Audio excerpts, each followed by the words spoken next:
cucunya, bila perlu sampai buyut-buyutnya, sampai punya cangga. Ini harapan orang tua. Nah, disajikan dalam bentuk makanan yang namanya kue tok. Biasanya warnanya merah, dalamnya putih. Ya, itu antara lain. Di Jawa sendiri ini juga macam-macam gitu. Ada semacam cenil, ada semacam lupis, yang banyak itu lupis, ya.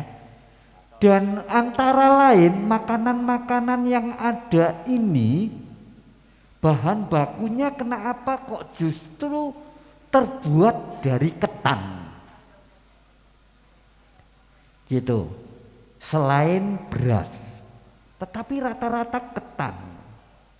Karena ketan itu mempunyai kelekatan atau daya ikat yang cukup kuat, sehingga ini mempunyai filosof. Kalau kita sudah suguhkan kelekatan ini, baik dalam kehidupan rezeki, di dalam bersaudara, bertali asih, ini ada ikatan yang lekat, ya, dilambangkan demikian. Dan rata-rata makanan-makanan semacam ini disajikan itu selalu dimulai dengan rasa hambar,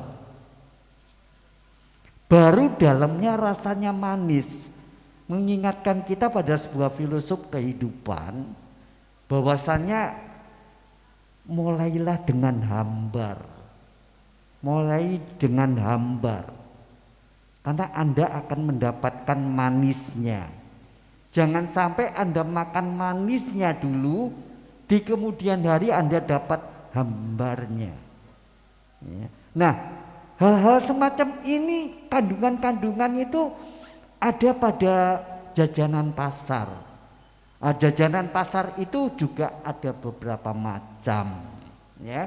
Selain tadi ada tiwul, ada gatot, ya. Nah, mungkin ada satu yang hari ini sudah mulai hilang. Kalau zaman saya kecil itu selalu berbicara dalam segi pendidikan, itu saya mesti pakai yang namanya cecek-cecekan. Iya, jajan bukan permen cecek. Jajan ini jajan cecek-cecekan. Yang intinya di situ binatang-binatang semua. Ada yang berbentuk cecek, ada yang berbentuk yang lain-lain. Nah, ini edukasi. Jadi sambil kita bisa, kalau dulu saya di SD gitu, di SR, ini dibuat cerita. Ini cecek dan akhirnya menjadi nyanyian dan lain sebagainya, sebuah dongeng. Iya, ada edukasi di situ, ya. Nah, demikian juga di jajanan pasar ini, selain apa yang terikat dalam bentuk ketan ataupun beras, gula merah, kelapa, ada sebuah kandungan yang menurut guru saya Pak Didik gitu, ya. Ini ada pelambangan kehidupan di Nusantara ini, yaitu gula klopo. Kuncinya gula klopo yang akhirnya merah dan putih. Kandungannya juga begitu, antara kekuatan semangat dalam kehidupan dan kesucian dalam mengejawantahkan kehidupan. Nah, kandungan-kandungan filosofi ini ada pada jajanan pasar. Termasuk di situ nanti kalau kita selalu ngomong sesaji, itu biasanya ada jajanan pasar. Dalek ngomong sesaji terus image-nya jangan mistik gitu loh. Ngomong sesaji itu adalah memberi. Jangankan kami memberi yang namanya bunga.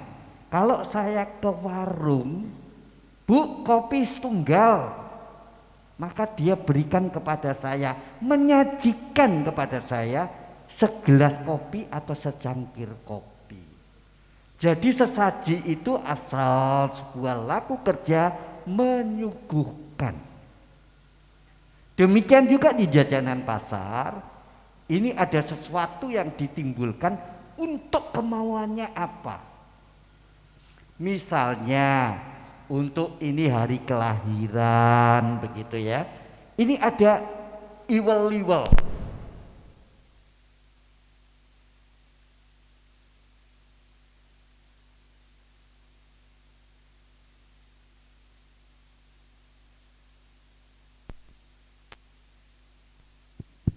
Ya.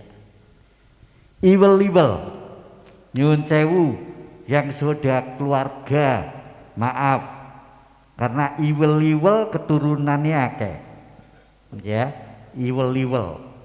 Maka dilambangkan juga begitu. Iwel-iwel itu bahannya kebanyakan dari pohon. Ya, lekat kayak gaplek begitu ya. Nah, di dalamnya ada merah. Gula merah, antara darah merah dan darah putih disatukan untuk menuju sebuah kehidupan, dilekatkan. Nah semacam ini yang harusnya diberikan kepada yang muda, karena dari situlah mereka nanti bisa menghargai akar budaya lokalnya tanpa mau dibedah, tanpa mau memberikan kepada dunia pendidikan. Mereka ya, wih enak, cuma begitu aja. Ya. Sekarang kalau dibandingkan, saya kasih yang namanya apem misalnya, gitu.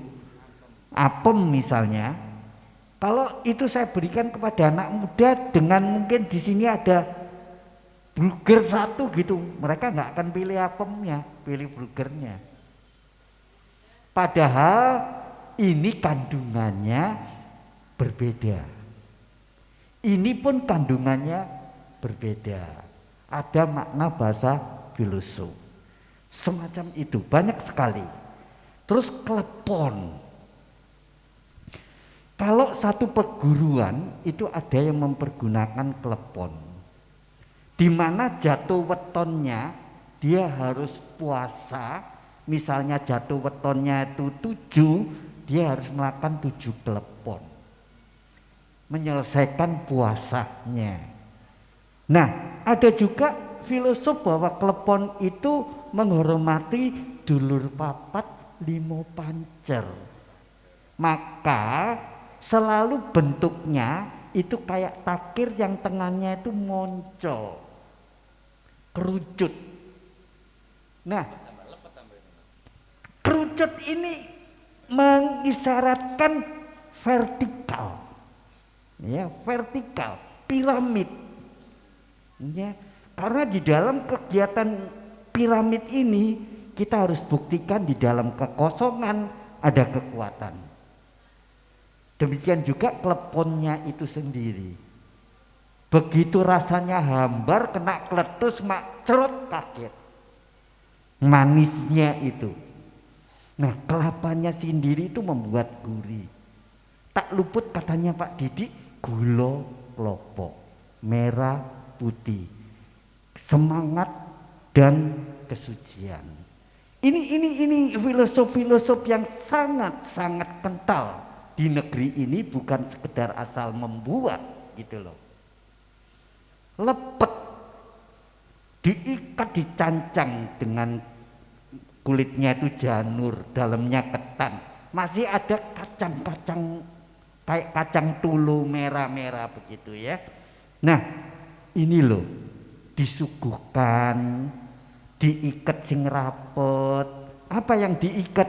Ya emisionalnya, ya karena membuatnya pun tidak boleh dengan emisional. Mungkin pada teman-teman UMKM juga perlu sadar, di dalam menyajikan apapun, membuat apapun, hukum cinta kasih itu penting. Jadi jangan sampai iki kok lampayu, iki lampayu, tapi di dalam perjalanannya tidak laku-laku. Karena pada saat membuat ada rasa otaknya itu frekuensinya pegel, diganggu anaknya, diganggu suaminya, sehingga